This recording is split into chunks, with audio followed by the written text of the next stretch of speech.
سلام، این وسیله قفل زاپاس سانتافه است.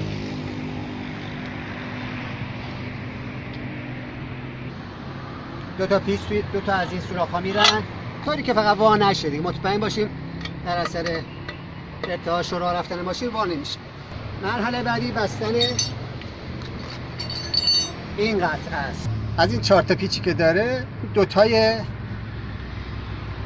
این طرفی رو باز میکنیم، در میاریم. خب حالا وقت بستن این قطعه است.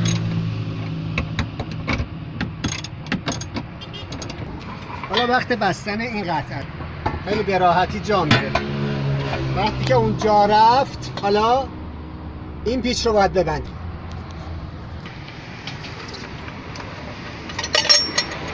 الان فقط فرقی کرده اینه که از زیر دیگه دسترسی به این قطعه وجود نداره.